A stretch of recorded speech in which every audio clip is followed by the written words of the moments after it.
I've been talking about Baselane for a while, and I know some of you are dragging your feet on just checking it out. And now I'm just going to show you how easy it is to set this up. Okay, step one, type in Baselane.com, Baselane.com. Boom, you get here.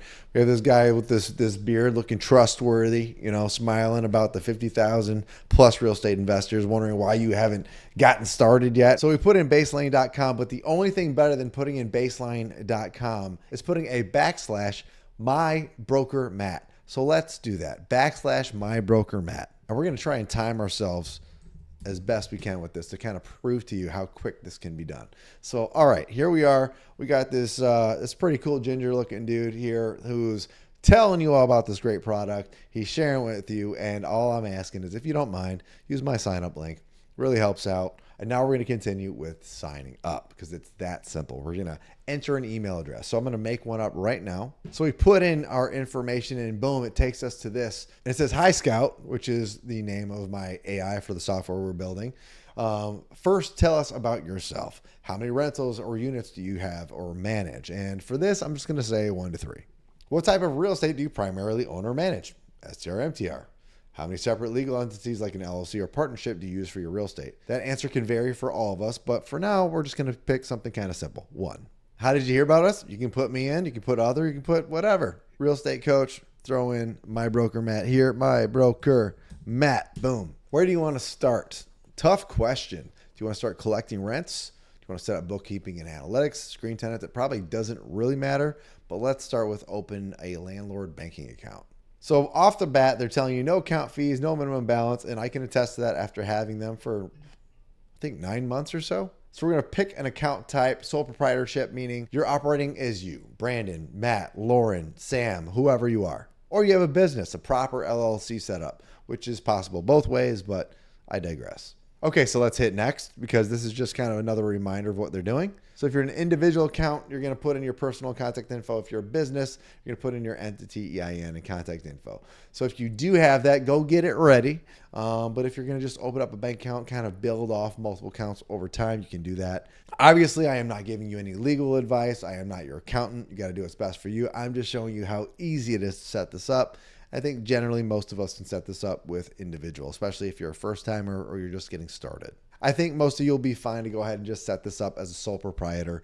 Most of you only have 1 to 3 properties or you're just getting started. So either way, it's a safe move. Go with sole proprietor for now. If you have the business, use the EIN. So here we are. We're going to enter our first names and we have Scout and Venture. So I'm just going to give it a very memorable date of New Year's Day. Next, you're going to enter in your street address or where you want your mail to be received. Real estate EIN. So we put in our website or social media. You can put in your Instagram too. As for doing business as, it's optional. Sometimes you've picked an LLC that you intend to incorporate or start. You can put that in for now, but otherwise leave it blank. At one point, we were talking about opening up a hotel called Wild and Well. Kind of sounds weird, but it's wilderness and wellness was the idea. And then you're going to put your social in and you agree to be reasonable and not do any fraudulent stuff. Then you're going to verify your phone number to continue. You're going to get a code. Okay, so if everything works out, it should give you access to your first debit card. So they're going to send you a debit card. You have an option to fund your account here. You can connect other bank accounts. I think it's with Chase Plaid or something. Or not Plaid. What is it called? Link, I think, is the function that allows for that. But here we are, we're in here. It's asking for more documents to prove the application, but this is basically where you land up, right? What's cool is it tells you, what's your balance, what's been going in, what's been going out. You're eligible for up to 3.35%. Over here, it's got a learn more section. If you have less than 100,000, this is your base rate. But as you grow it, after you pretty much get to 50,000 or higher, you're pretty much at their max tier. And I welcome all of you to do that. So what's cool is, you can open up accounts super easily. So let me show you how easy that is. So if we go to sole proprietor, explore Baselane banking. Okay, so once you're in here, and it might have already prompted you beforehand, you're just going to hit upload documents. You're going to get in here. You're going to upload your ID. So Scout and Venture is going to be hard to upload because Scout is an AI. So I'm probably stuck on this, and you're going to have to go on without me. You're going to have to upload your social security for you.